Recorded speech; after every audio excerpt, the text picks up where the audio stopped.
नमस्कार। बिहार की बात में आपका स्वागत है। मैं हूं पंकज कुमार। इस खास पेशकश में हम चर्चा करने जा रहे हैं कि कल राष्ट्रीय लोक मोर्चा के मुखिया उपेंद्र कुशवाहा ने एक मीटिंग बुलाई थी, लेकिन उनके 3 विधायक गायब थे। क्या उनकी पार्टी में टूट हो रही है? बार बार उनकी तरफ से मैसेज दिया गया है कि नहीं, उनकी पार्टी में टूट नहीं है, लेकिन कल उपेंद्र कुशवाहा की मीटिंग में ये तीनों विधायक क्यों नहीं थे? सवाल ये उठता है कि उपेंद्र कुशवाहा ने क्या अपने बेटे को मंत्री बना दिया, इसलिए तीनों विधायक नाराज हैं?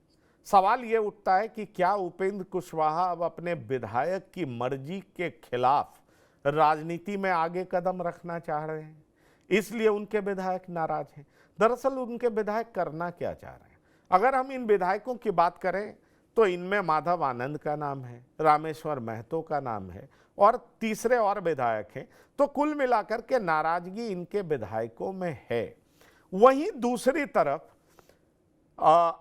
अगर हम उपेंद्र कुशवाहा की बात करें तो चिराग पासवान की पार्टी के एक नेता को वो अपनी पार्टी में शामिल कराते हैं और सवाल ये उठने लगता है कि क्या अपने गठबंधन में ही तोड़फोड़ में जुट गए हैं चिराग पासवान? उनकी पार्टी अंदर खाने टूट रही है, लेकिन अपने सहयोगी दल को तोड़ने में लग गए हैं चिराग पासवान। दरअसल जब उनके बेटे को आनन फानन में मंत्री बनाया गया था, उसके बाद से ही आवाज उठने लगी थी। आखिरकार क्या चल रहा है उनकी पार्टी में, ये हम आपको बताने का प्रयास करेंगे। उपेंद्र कुशवाहा की राजनीति किस ओर बढ़ रही है, ये भी हम आपको बताने का प्रयास करेंगे और साथ ही साथ हम आपको ये भी बताएंगे कि उन्होंने चिराग की पार्टी के एक प्रवक्ता को अपने दल में क्यों मिला लिया। क्या चल रहा है उपेंद्र कुशवाहा के दिलो दिमाग में, और ये सब तो बताएंगे। पहले आपको सुनाते हैं एक बाइट, उसके बाद हम शुरू करेंगे चर्चा। हाँ, ये सही है कि दिल्ली में एक समारोह का आयोजन हुआ, मिलन समारोह का, जिसमें माननीय उपेंद्र कुशवाहा, राष्ट्रीय लोक मोर्चा के राष्ट्रीय अध्यक्ष माननीय उपेंद्र कुशवाहा जी की अगुवाई में दूसरे दलों से आए कई महत्वपूर्ण नेताओं ने राष्ट्रीय लोक मोर्चा ज्वाइन किया। हम तमाम लोग पार्टी की तरफ से, अपनी तरफ से हम उनका स्वागत करते हैं। ये सवाल अजब है कि उसमें कोई विधायक मौजूद नहीं थे, कहा जा रहा है। क्योंकि ये कार्यक्रम पटना में आयोजित नहीं था। पटना में हुआ होता तो न सिर्फ विधायक बल्कि हमारे पार्टी के मंत्री भी उसमें मौजूद नहीं थे। सब पूर्व नियोजित कार्यक्रम में अपने पहले से जो उनका कार्यक्रम था उस कार्यक्रम पे व्यस्त थे, इसलिए बहुत सारे लोगों की, सिर्फ पार्टी के दूसरे वरिष्ठ नेताओं की भी उसमें मौजूदगी नहीं थी। लेकिन कई नेता उसमें हमारे मौजूद थे, जिनकी मौजूदगी में ये मिलन समारोह हुआ और कई महत्वपूर्ण नेता आए। इसलिए इसे किसी दूसरे राजनीतिक चश्मे से देखना सही नहीं है कि ऐसे इसका कोई राजनीतिक मतलब निकालना सही नहीं है कि कोई विधायक उसमें मौजूद नहीं था। और सिर्फ विधायक पे ही क्यों बात है? पार्टी सिर्फ हमारी, ठीक है, पार्टी में हमारे 4 विधायक हैं, लेकिन पार्टी सिर्फ विधायकों से नहीं, पूरी पार्टी और भी हमारे मंत्री भी मौजूद नहीं थे। तो सवाल सिर्फ विधायकों को लेकर जो इन दिनों उठाया जा रहा है, मीडिया का एक वर्ग जो उठा रहा है, वो सही नहीं है। वो सिर्फ पूरी बकवास है, पूरी अफवाह है। इसमें क्योंकि विधायकों की अपने अपने क्षेत्र में उनकी मौजूदगी भी ऐसे समय में ज़रूरी होती है। बहुत सारे मसले मसाइल होते हैं जिसे वो हल करने की कोशिश में लगे हुए होते हैं, इसलिए वहाँ उनकी मौजूदगी नहीं हुई। इसका कोई दूसरा राजनीतिक मतलब निकालना या दूसरा राजनीतिक मतलब निकालना सही नहीं है। जी हाँ, तो ये आपने सुना राष्ट्रीय लोक मोर्चा के नेता क्या कह रहे हैं, उसको आपने सुना। प्रवक्ता है और इस तरह की बात कह रहे हैं, लेकिन क्या ये वाकई जो कह रहे हैं ये पॉलिटिकल स्टेटमेंट है या अंदर खलबली मची हुई है? हम चलते हैं अपने मेहमान के साथ जो हमारे साथ जुड़ रहे हैं। हमारे साथ जो मेहमान जुड़ रहे हैं, हम सबसे पहले परिचय करा दें। महासचिव सह प्रवक्ता राम कुमार सिन्हा जी जुड़े हैं। आपका बहुत स्वागत है राम पुकार जी। और साथ ही साथ राजनीतिक विश्लेषक मृत्युंजय शर्मा जी जुड़े हैं, पंकज भारतीय जी जुड़े हैं। आप दोनों का भी बहुत स्वागत है। लेकिन पहले मैं सुनना चाहूँगा राम पुकार सिन्हा जी से कि आखिरकार इनकी पार्टी में चल क्या रहा है। राम पुकार जी, आपका फिर से स्वागत करना चाहूंगा टीवी 9 के इस प्लेटफॉर्म पर। बड़ा सीधा सा सवाल, धन्यवाद। बड़ा सीधा सा सवाल है। कई सारे नेताओं ने पहले रिजाइन किया, कल विधायकों को होना चाहिए। कोई सदन तो चल नहीं रहा था, एक विशेष कार्यक्रम था और उसमें विधायक मौजूद नहीं थे। पार्टी में चल क्या रहा है? आप लोग नाराज हैं क्या? पंकज जी, मैं आपको आश्वस्त करना चाहता हूं कि हमारी पार्टी राष्ट्रीय लोक मोर्चा पूरी मजबूती के साथ खड़ी है। जहां तक आप जो दिल्ली के कार्यक्रम के बारे में सुन रहे हैं, वो दिल्ली के कार्यक्रम हमारे माननीय राष्ट्रीय अध्यक्ष आदरणीय उपेंद्र कुशवाहा जी के साथ कुछ राष्ट्रीय स्तर के नेताओं का मिलन समारोह था। वो कोई पार्टी का प्रदेश कार्य समिति की बैठक नहीं थी, राष्ट्रीय कमेटी की बैठक नहीं थी कि कोई लोग गए नहीं गए, इस पर मीडिया अपना क्या बयान निकालने लगे कि नहीं गए, क्यों नहीं गए, किस लिए गए। आपको मैं बतला देना चाहता हूं कि हमारे पार्टी के चारों विधायक पूरी तरह से पार्टी के साथ, पार्टी के नीति और संविधान के तहत मुस्तैदी के साथ खड़े हैं। कल तो पूरा जो विधानसभा में जो समिति का गठन हुआ है, उसकी बहुत सारे माननीय हमारे विधानसभा सदस्यों की बैठक थी और दिल्ली में हमारे राष्ट्रीय अध्यक्ष जी के साथ बहुत सारे नेता को पार्टी ज्वाइन करना था, हमारे राष्ट्रीय लोक मोर्चा को, हमारे आदरणीय उपेंद्र कुशवाहा जी के नेतृत्व में। तो हमारे नेता तो वहां थे ही, हमारे पार्टी के राष्ट्रीय अध्यक्ष आदरणीय उपेंद्र कुशवाहा जी, और फिर माननीय विधायक लोग बिहार में हैं। तो इसको आप लोग किस उल्टा चश्मा से इसको आप लोग देख रहे हैं, मुझे समझ में नहीं आ रहा है। वहां विधायक की क्या जरूरत है? माननीय विधायक लोगों को उस पार्टी में क्या, अभी वहां बैठक में क्या जरूरत थी? बैठक में जरूरत होगी जब प्रदेश कार्यकारिणी की बैठक होगी, जब राष्ट्रीय कार्यकारिणी की बैठक होगी। अभी पटना में बिहार विधानसभा की जो समिति बनी है, विभिन्न माननीय विधायकगण उसके सदस्य बने हैं, बहुत सारे लोग सभापति बने हैं, उसकी बैठक थी। उस बैठक में हमारे माननीय विधायक लोग थे। आज पूरी विधायक जो माननीय स्नेहलता कुशवाहा जी हैं, माननीय माधव आनंद जी हैं, माननीय रामेश्वर कुमार महतो जी हैं और माननीय आलोक सिंह जी हैं, चारों विधायक पूरी तरह से राष्ट्रीय लोक मोर्चा के साथ खड़े हैं। और नहीं, पर मेरे पास तो जानकारी है कि 3 विधायक अलग होकर के मीटिंग कर रहे थे। वो अलग होकर मीटिंग कर रहे थे और रामेश्वर महतो सबसे ज्यादा मुखर हैं। उपेंद्र कुशवाहा का जो स्टाइल ऑफ पॉलिटिक्स है वो उनको पसंद नहीं है। नाराजगी इस बात को लेकर के भी है कि एक तरफ उन्होंने अपनी पत्नी को टिकट दे दिया, दूसरी तरफ अपने बेटे को अचानक पैराशूट से उतार दिया और मंत्री बना दिया। कई लोगों ने इसका विरोध भी किया। आपके पार्टी के संगठन के कई नेताओं ने रिजाइन भी किया है, आपको पता होगा, राम पुकार जी। ऐसे में आप ये कहते हैं कि संविधान के साथ तमाम लोग हैं। क्या आप जैसे खून पसीना बहाने वाले कार्यकर्ता और नेता को ये बात पसंद आई कि उपेंद्र कुशवाहा जी ने अपने बेटे को सीधा मंत्री बना दिया और आप लोग सड़क पर पसीना बहाते रहे? देखिए पंकज जी, हमारी पार्टी राष्ट्रीय लोक मोर्चा, जिसके राष्ट्रीय अध्यक्ष माननीय उपेंद्र कुशवाहा जी, हम तमाम लोगों ने अगर उनको नेता माना है तो एक कहावत क्या है, कहा गया है कि बॉस इज ऑलवेज राइट। जब क्षेत्रीय पार्टी में हमारे नेता आदरणीय उपेंद्र कुशवाहा जी, जो भी क्षेत्रीय पार्टी है, सबके राष्ट्रीय अध्यक्ष ऑल इन ऑल होते हैं। राष्ट्रीय अध्यक्ष का जो निर्णय हुआ, सारे विधायक, सारे कार्यकर्ता, सारे प्रदेश कमेटी के लोग, सारे राष्ट्रीय कमेटी लोग। तो राम कुमार जी, आपके पार्टी में लोकतंत्र नहीं है, आपके पार्टी के नेता बॉस हैं, आप ये कहना चाह रहे हैं? वो जो भी करेंगे आपको मंजूर होगा, ये कहना चाह रहे हैं आप? नहीं, आप ही ने कहा बॉस इज ऑलवेज राइट। मतलब आंतरिक लोकतंत्र की कमी है। वो बेटे को बना दें, बहू को बना दें, पत्नी को बना दें, आपको कोई दिक्कत नहीं है, आप ये कहना चाह रहे हैं? पंकज जी, राष्ट्रीय लोक मोर्चा कार्यकर्ताओं की पार्टी है। राष्ट्रीय लोक मोर्चा का गठन ही कार्यकर्ताओं के खून और पसीना से हुआ है। राष्ट्रीय लोक मोर्चा का पूरे बिहार के 38 जिलों में कार्यकर्ताओं के खून और पसीना से बना हुआ, बहुत कम दिनों में इतनी बड़ी उपलब्धि ले ली और एनडीए गठबंधन का हम लोग हिस्सा बने। अब हम लोग अगर माननीय उपेंद्र कुशवाहा जी को पार्टी का हम लोग जब सुप्रीमो मानते हैं, पार्टी का राष्ट्रीय अध्यक्ष मानते हैं, तो उनके निर्णय के अनुसार चलना है। हाँ, हम लोगों के साथ बैठकर बातचीत होती रहती है, कोर कमेटी है, राष्ट्रीय कार्यकारिणी है। चलिए ठीक है। देखिए ये कोई भी सवाल मेरे नहीं है, ये बात आप जान लीजिए। अंदर से बहुत सारा सवाल आता है, तो मैंने आपसे पूछ लिया, क्योंकि मुझे ये बिल्कुल, पता तो चल रहा है कि रामेश्वर महतो बहुत नाराज हैं, वो विरोध कर रहे हैं और पार्टी में इंटरनल बिकरिंग बहुत चल रहा है।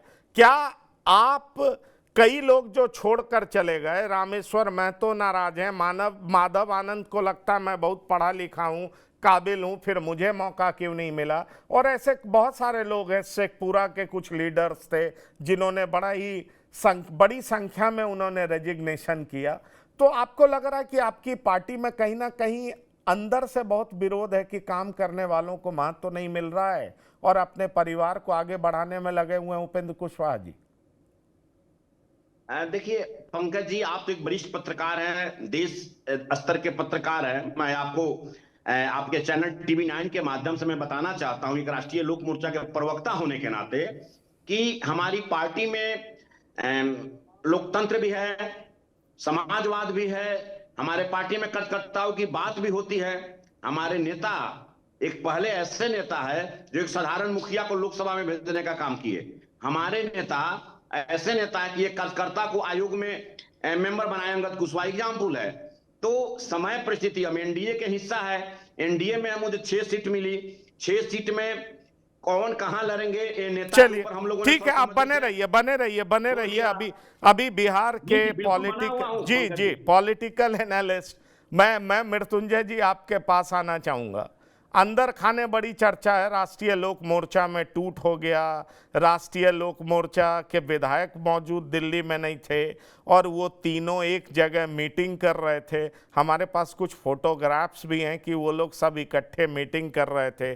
प्रवक्ता कह रहे हैं राम पुकार जी कि हमारी पार्टी में सब कुछ ठीक है। एक तरफ कहते हैं बॉस इज ऑलवेज राइट, दूसरी तरफ कहते हैं मुखिया को भी ये पद दे दिया गया। देखिए, मुझे तो एक चीज बहुत क्लियर कट समझ में आती है और मैं सच को बड़ी जल्दी स्वीकार करता हूं।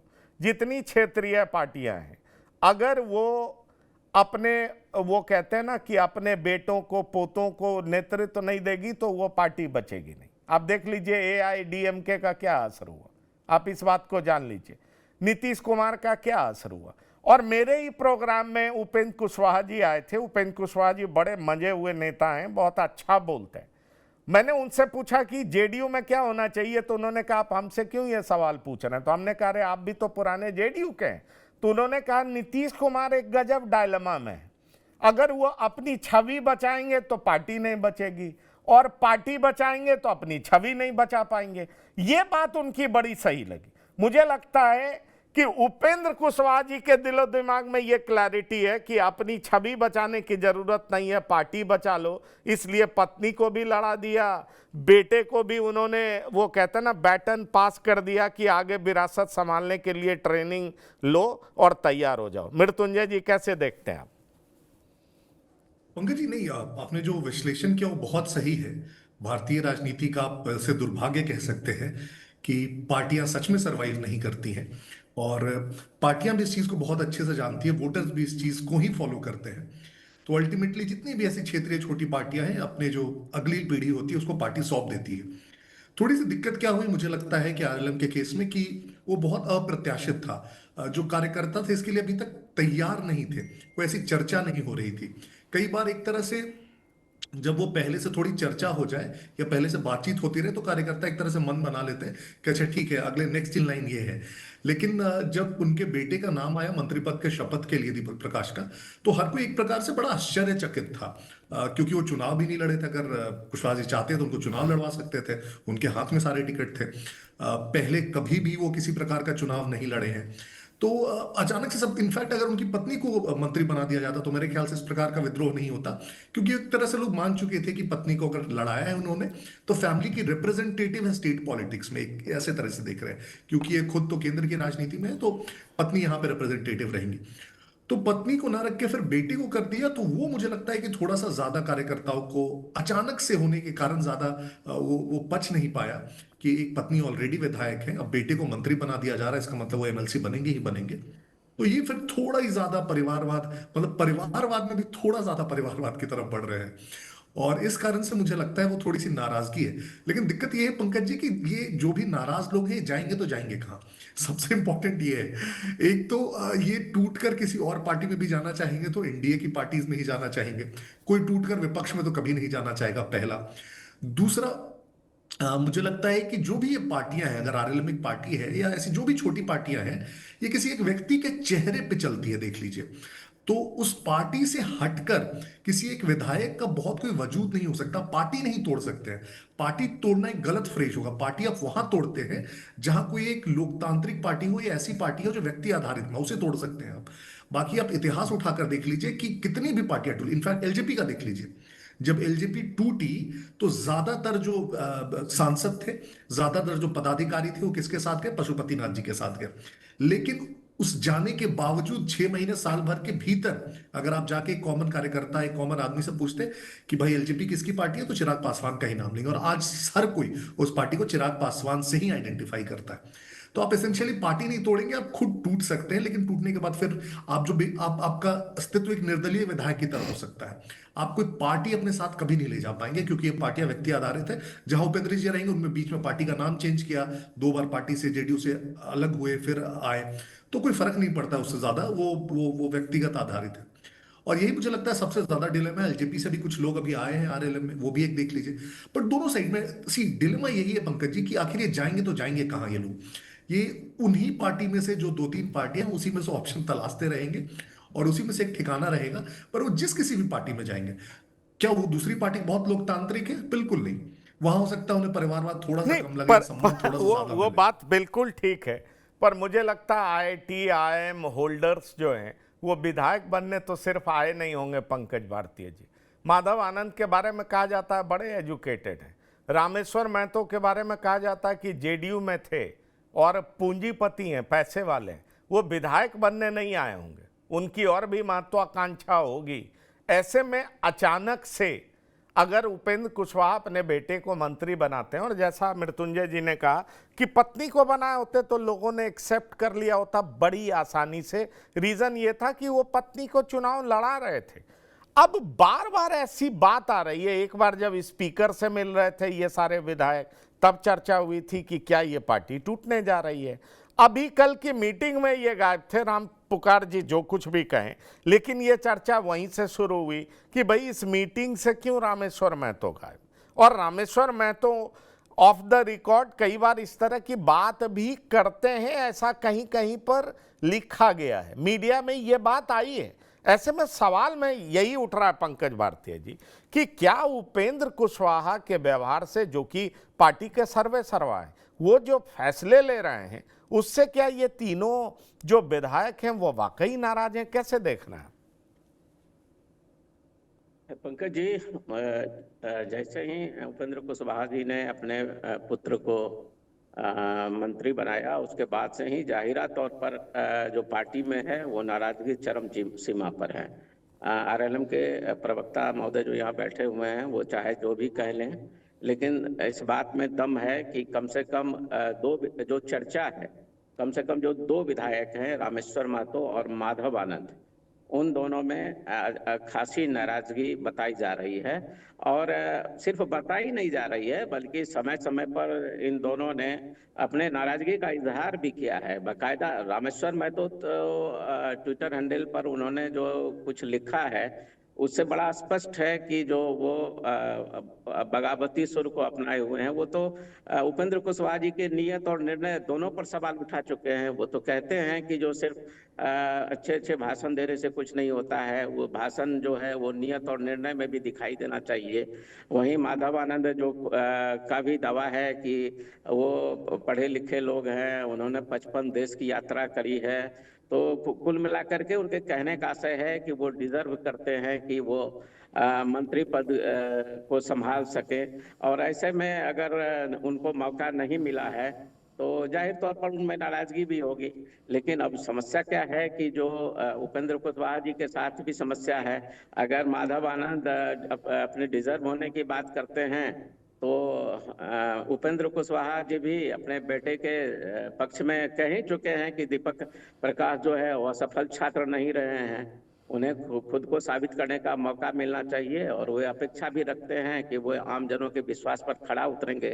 तो कुल मिलाकर के ये जो है काबिलियत और क्या कहते हैं असफलता के बीच में जो ये पूरा घिरा हुआ मामला है, तो उस स्थिति में अब जो है सो उपेंद्र कुशवाहा जो निर्णय ले चुके हैं, तो उस स्थिति में दोनों जो विधायक हैं उनके जो कि काफी उम्मीद सजे हुए थे कि जो वो कॉम्पिटेंट हैं उनको मौका मिलना चाहिए, तो उसमें नाराजगी है। और ये नाराजगी जाहिरा तौर पर समय समय पर सामने आ भी जा रहा है। इसमें बहुत कुछ अब छुपाने की बात नहीं रह गई है। पंकज जी।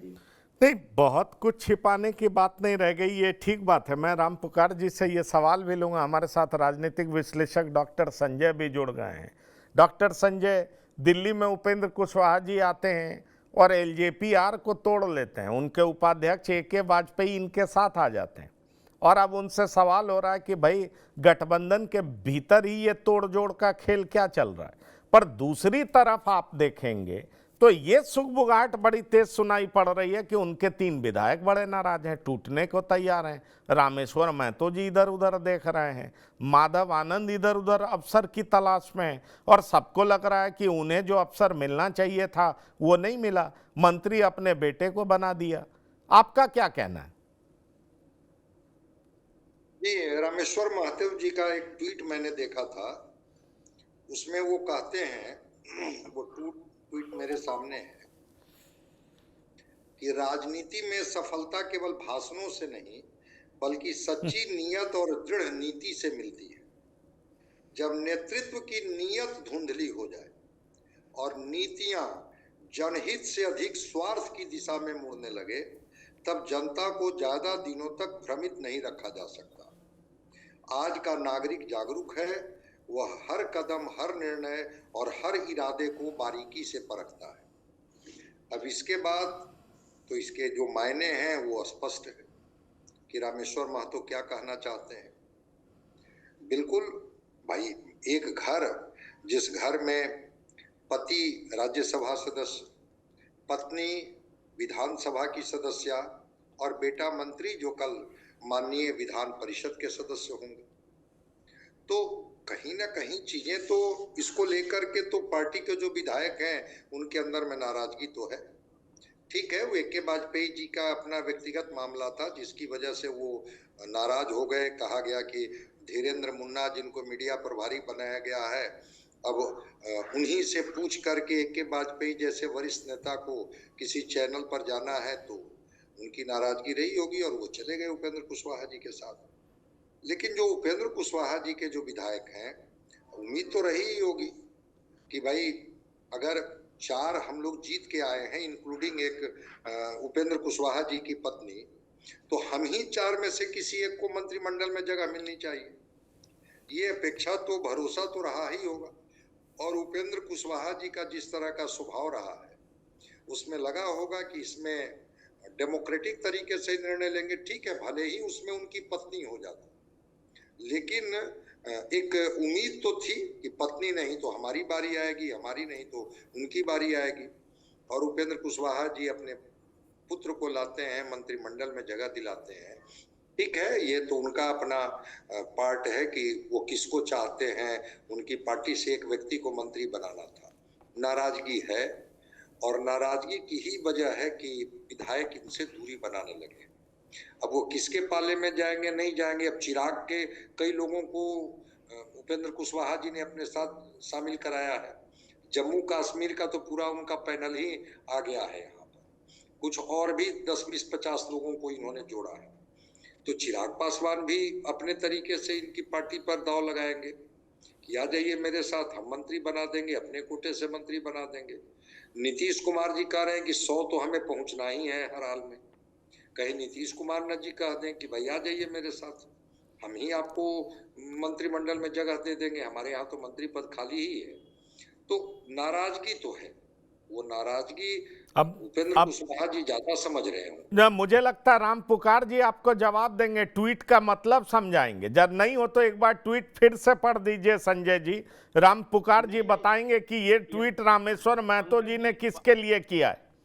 पंकज जी नहीं, वो राम पुकार जी मेरे बड़े अच्छे मित्र हैं। हाँ, और संजय भाई मेरे बड़े भाई हैं, हमेशा हम लोग चैनल पर बैठते हैं, आदरणीय अभिभावक है मेरे। हाँ। तो देखिए, जहां तक है पंकज जी, मुझे कहने का मामला यह है कि उस ट्वीट का अर्थ हुआ कि एक समय जब आदरणीय शिवानंद तिवारी जी राष्ट्रीय जनता दल के लिए कुछ लिखे थे तेजस्वी प्रसाद यादव जी के लिए, तो रामेश्वर कुमार महतो जी हमारे पार्टी के एक पढ़े लिखे तेज तरार विधायक हैं और बाजपट्टी से चुनाव जीते हैं। माधव आनंद जी भी मधुबनी से जीते हैं, तेज तरार विद्वान विधायक हैं। आलोक सिंह जी जमीनी पकड़ वाले विधायक हैं। श्रीमती स्नेहलता जी हमारे राष्ट्रीय अध्यक्ष जी की पत्नी हैं। तो जो रामेश्वर महतो जी ट्वीट किए हैं उस पर जरा आप एक बार थोड़ा हम पीछे की ओर ले जाना चाहते हैं कि जब राष्ट्रीय जनता दल पर आदरणीय शिवानंद तिवारी जी कुछ लिखे थे तो एक आईना दिखाना होना था। आईना दिखाने की बात आदरणीय तेजस्वी प्रसाद यादव जी को शिवानंद तिवारी बोले थे, लिखे थे, ट्वीट किए थे और उस पर हमारे नेता आदरणीय उपेंद्र कुशवाहा जी ने शिवानंद तिवारी जी की बातों को अक्षरशः समर्थन किए थे। तो अगर रामेश्वर कुमार महतो बिहार की मौजूदा राजनीतिक परिस्थिति में अगर हमारे राष्ट्रीय जनता दल के लोगों को अगर कुछ आईना दिखा रहे हैं तो मीडिया के लोग हमारे ही पार्टी पर उसको उल्टा क्या कहते हैं दिखाने का कोशिश करने लगते हैं। हमारे रामेश्वर महतो जी विधायक हैं, पार्टी की स्थापना काल से लेकर आज तक पार्टी को आगे बढ़ाने में बहुत अग्रणी भूमिका निभाए हैं। दिन रात मेहनत करके पार्टी को आज इस मुकाम तक आदरणीय राष्ट्रीय अध्यक्ष माननीय उपेंद्र कुशवाहा जी के साथ हर समय मिलकर पार्टी को आगे बढ़ाने में लगे हैं। माननीय रामेश्वर कुमार महतो जी ने राष्ट्रीय जनता दल खासकर विपक्षी लोगों पर वह कमेंट करके वह पोस्ट डाल के यह दिखाए हैं। अरे तो ये राम पुकार जी कैसा कमेंट है कि मतलब दूसरे के नेता पे कर रहे हैं और अपने नेता को छोड़ दे रहे हैं। मतलब वो कहते हैं कि भाई चेहरा खुद का गंदा हो तो आईने को गंदा क्यों कह रहे हैं। सवाल ये है ना, वो ये बात जो कह रहे हैं कि आप भाषण बहुत अच्छा दे लेते हैं, तो हम तो नहीं जानते हैं लालू जी अच्छा भाषण देते हैं। हाँ, हम ये जरूर जानते हैं कि उपेंद्र कुशवाहा जी बहुत अच्छा बोलते हैं, ये हमको पता है। राम पुकार जी, कुशवाहा जी का नाम लिखा हुआ है क्या? राम पुकार जी, आप मेरी बात तो सुन लीजिए। हम ये जानते हैं कि उपेंद्र कुशवाहा जी बहुत अच्छा बोलते हैं और ये मैं स्टेज पे भी उनको बोल चुका हूं। उनके आवाज में बेस भी है, बोलना भी बहुत अच्छा जानते हैं। और मुझे याद है एक समय कहा जाता था कि नीतीश कुमार के बाद जेडीयू में यही नेता हैं जो जेडीयू की विरासत संभालेंगे। जब फिर वो राज्यसभा में गए और उसके बाद पार्टी छोड़े, क्या क्या हुआ वो छोड़ दीजिए। सवाल ये उठता है कि अच्छा कौन बोलता है? तो अच्छा लालू प्रसाद तो नहीं बोलते हैं। लालू प्रसाद मजाक जरूर करते हैं पर अच्छा नहीं बोलते हैं। भाषण उनका कहा जाए कि बड़ा सब्सटेंस होता है, ये कोई नहीं कहता, पर इनका सब्सटेंस होता है, भाषण अच्छा देते हैं। आप जो कह लीजिए, आप कहिए ये हमारे नेता के लिए नहीं, ये लालू जी के लिए था, तो शिवानंद तिवारी जी ने बोला, पर मतलब तो यही निकल करके आ रहा है। मुझे लगता है मैं और पैनलिस्ट बैठे हैं, मृत्युंजय जी आपको कुछ दिखाई पड़ रहा है कि ये जो धुआं निकल रहा है वो उपेंद्र कुशवाहा जी की पार्टी के भीतर से ही निकल रहा है या धुआं कहीं और से निकल रहा है? मैं तो रामेश्वर महतो जी के ट्वीट में बगावत देख रहा हूं। मैं तो रामेश्वर महतो जी के ट्वीट में ये देख रहा हूं कि वो अपने नेता को आईना दिखाने का प्रयास कर रहे हैं। नहीं पंकज जी, इसमें कोई शक नहीं है कि वो जो ट्वीट है और वो खुद की अपनी पार्टी के लिए और अपने नेता के लिए वो कर रहे हैं, उसमें बहुत ज्यादा कोई शक की गुंजाइश नहीं है। और मुझे लगता है यही थोड़ा सा डिलेमा भी है इन विधायकों के साथ है कि किसी भी इस तरह की जो क्षेत्रीय छोटी पार्टी होती है, व्यक्ति आधारित पार्टी होती है, उसमें जो विधायक होते हैं या जो नेतागण होते हैं, कहीं ना कहीं आपको मानना पड़ेगा वो उस व्यक्ति जिसकी पार्टी है उसकी कृपा पर उनकी पूरी की पूरी करियर बोल लीजिए, टिकट बोल लीजिए, उनका पूरा जर्नी बोल लीजिए, वो आधारित होता है। और कई बार वो अपने आप को बहुत असहाय भी महसूस करते हैं। कई बार हो सकता है वो पार्टी की नीतियों से सहमत ना हो, वो कई बार कुछ विरोध जताना चाहते हो, लेकिन कोई मंच ऐसा होता नहीं, क्योंकि एक व्यक्ति की पार्टी होती है सारी पार्टियां, और वहां पे वो ज्यादा से ज्यादा इसी प्रकार के टेंजेंशियल जो बोलते हैं, बस हल्का सा एक प्रकार से इशारा कर सकते हैं ज्यादा कि उससे ज्यादा विरोध करने की एक प्रकार से शायद वो चाहते भी नहीं, क्योंकि ज्यादा विरोध करेंगे तो उन्हें पता है कि अगर पार्टी से निष्कासन हो गया, अगर पार्टी से हटी गए तो उनका अस्तित्व नहीं बचेगा। बहुत इंडिपेंडेंट को उनका अस्तित्व खुद का है नहीं। दूसरी पार्टी में भी जाएंगे तो ऐसा कोई नहीं है कि बहुत वेलकम करने को कोई तैयार बैठा है, या दूसरी पार्टी में जैसे मैंने कहा कि कोई कम परिवारवाद है या वहां पे कम दिक्कतें हैं, अगर वहां चले भी जाएंगे तो इसलिए ये जो जितने भी विधायक आप देखेंगे, मुझे लगता है ज्यादातर बार अ, और खास करके जब आप सत्ता में हो, देखिए अगर यही विधायक विपक्ष में होते और ये पार्टी विपक्ष में होती तो बड़ा आसान होता इनके लिए गुट बना के 2/3 बहुमत तोड़ना और उसके बाद जाके सत्ता पक्ष के किसी पार्टी के साथ मिल जाना। इनको पता है कि ऑलरेडी सत्ता में जो एक पार्टी है उसके सदस्य है, तो ये जाएंगे तो जाएंगे भी कहाँ। और इसीलिए इस प्रकार के ट्वीट, या हो सकता है आंतरिक बैठकों में हो सकता है जिस प्रकार के उन्होंने कंटेंशन रेज किए हो, लेकिन पब्लिकली बहुत ज्यादा बोल पाना संभव नहीं होता है, डिसकंटेंट दिखाना संभव नहीं होता है, इस्तीफा देखना देना संभव नहीं होता है।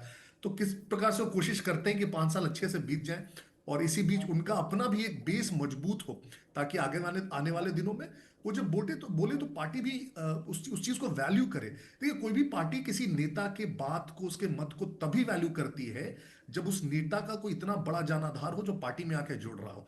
वो यहाँ पे केस है नहीं। आप देख लीजिए यहाँ पे जो भी जनाधार है उपेंद्र कुशवाहा जी का जनाधार है, तो बोलते हैं जब मेरा ही जनाधार है तो फैसले भी तो मेरे ही ज्यादा से ज्यादा होने चाहिए। और यही अमूमन सारी छोटी पार्टियों का हाल है पंकज जी। नहीं, पर एक ट्रेंड और शुरू हो गया। मैं राम पुकार जी से इस पे भी सवाल लूंगा, लेकिन मैं आ रहा हूं। मेरे साथ डॉक्टर संजय भी हैं, पंकज भारतीय जी भी। देखिए, जेडीयू को अपना विधायक की संख्या बढ़ानी है, और वो विधायक कैसे बढ़ाएगा इसके लिए जेडीयू बहुत आतुर है।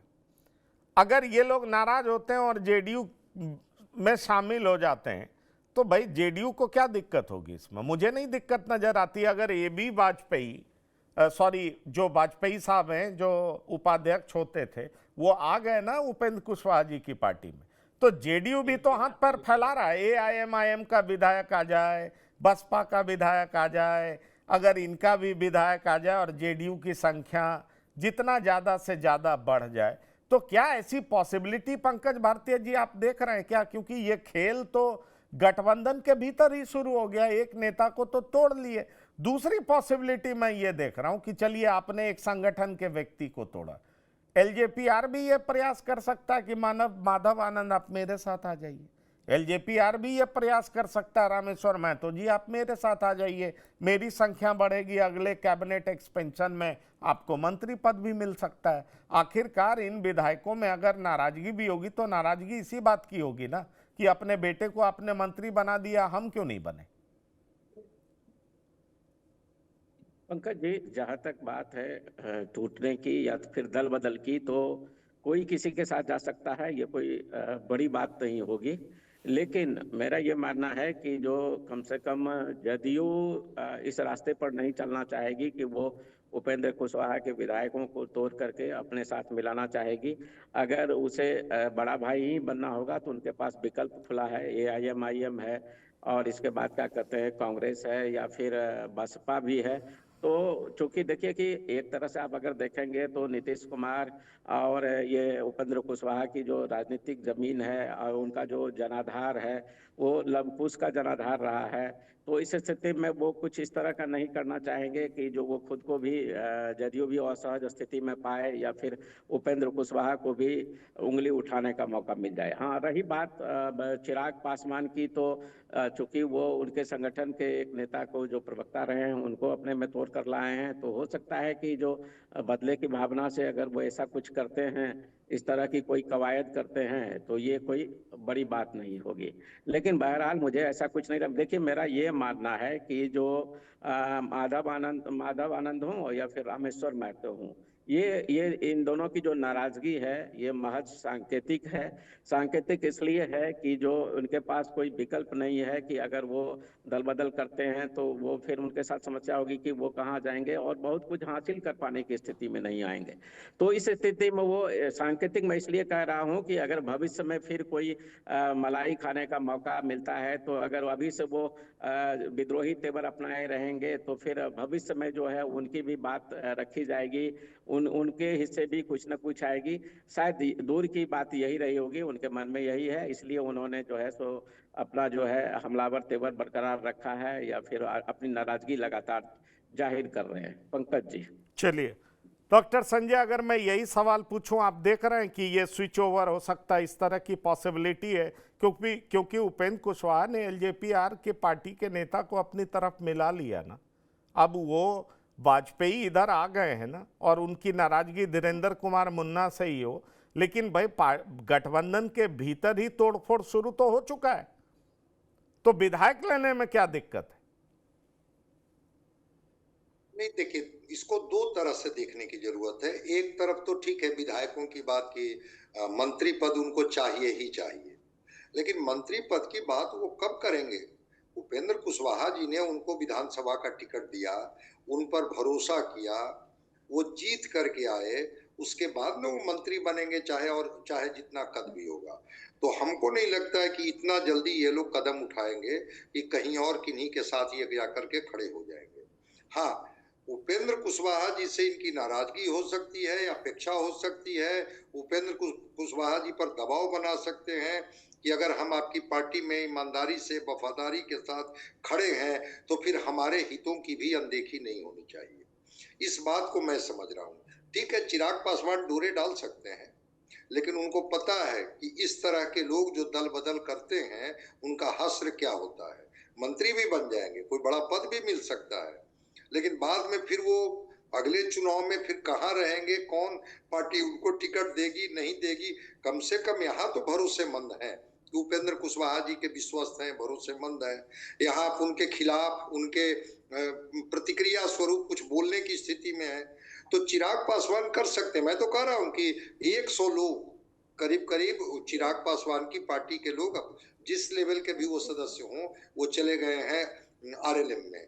जम्मू कश्मीर का तो मैं बता रहा हूँ कि पूरा जो उनका जो जितना भी बड़ा या छोटा उनका रहा हो टीम, वो सारी टीम वहां चली गई है। तो चिराग पासवान कह सकते हैं कि आ जाइए आप मेरे साथ, हम आपको मंत्री बनाएंगे। लेकिन क्या तीनों में सहमति बन गई कि चिराग पासवान की पार्टी में जाएंगे तो तीनों में रोटेशन वाइज किनको किनको मंत्री बननी है? ये भी तो एक मामला होगा कि भाई कौन कौन बनेंगे, रामेश्वर महतो जी बनेंगे या माधव आनंद बनेंगे या आलोक जी बनेंगे। तो इन लोगों में भी तो आपस में कोई ऐसी बात अभी तो बनी नहीं होगी। मुझे लगता है कि ये रहेंगे उपेंद्र कुशवाहा जी के साथ ही, प्रलोभन इनको दिया जा सकता है और उपेंद्र कुशवाहा जी पर दबाव जरूर बनाएंगे कि हमारे हितों की अनदेखी आप मत कीजिए, हमारे हित के बारे में भी सोचिए। हाँ, नाराजगी इन्होंने जाहिर कर दी है। अब उपेंद्र कुशवाहा जी इस नाराजगी को किस रूप में लेते हैं वो बेहतर तरीके से बता सकते हैं, क्योंकि उनकी भी पार्टी कई बार टूटी है, इनके भी एमपी और विधायक इनसे किनारे हुए हैं।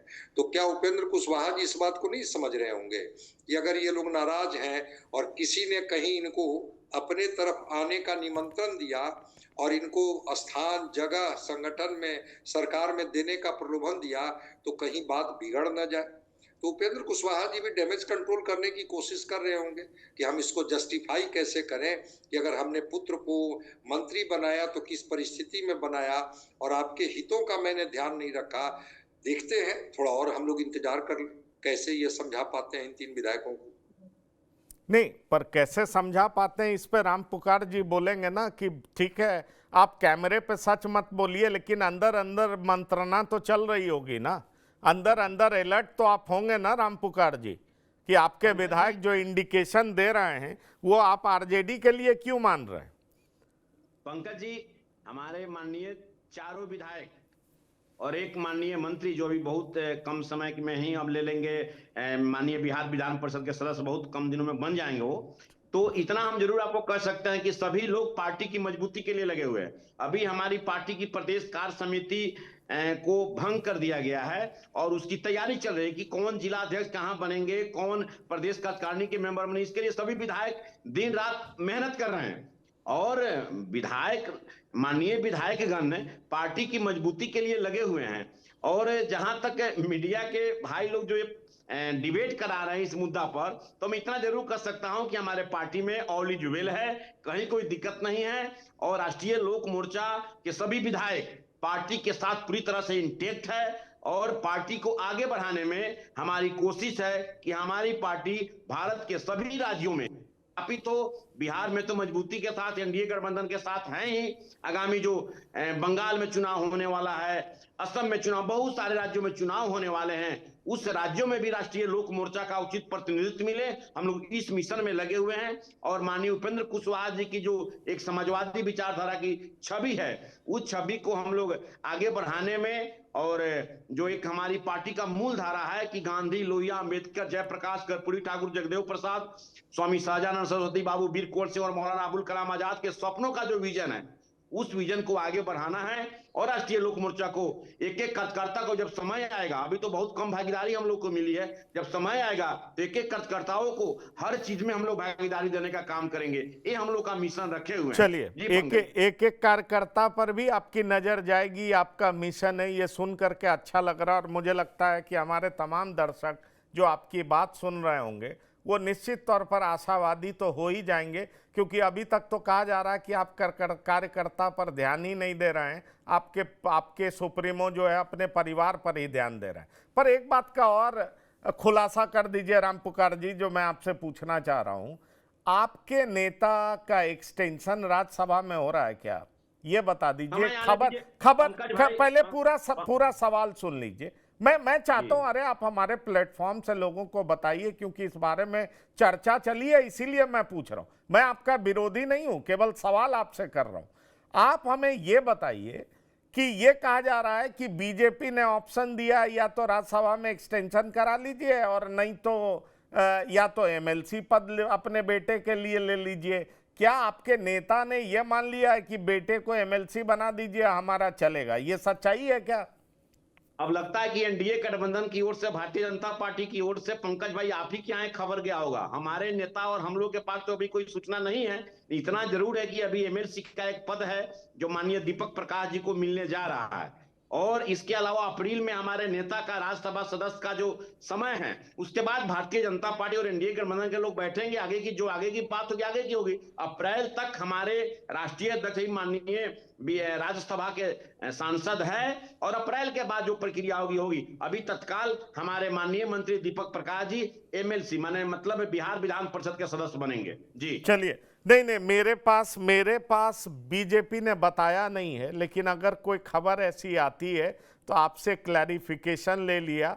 आपके समर्थक भी ये खबर जान करके खुश होंगे। हम लोग तो एक प्लेटफॉर्म है, और उस प्लेटफॉर्म के जरिए खबर प्रसारित करते हैं, प्रचारित करते हैं। आपने जो बात कही, मुझे लगता है ये बात आपके समर्थक सुनेंगे, और आपके नेता फिर से राज्यसभा में बने रहें। ये शुभकामनाएं मैं आपको देना चाहता हूं। ये मत समझिए कि मुझे बीजेपी क्यों बताएगी, समर्थन आपसे लेगी और बताएगी हमको। ये बता दीजिए, फिर तो क्या बात रह गया।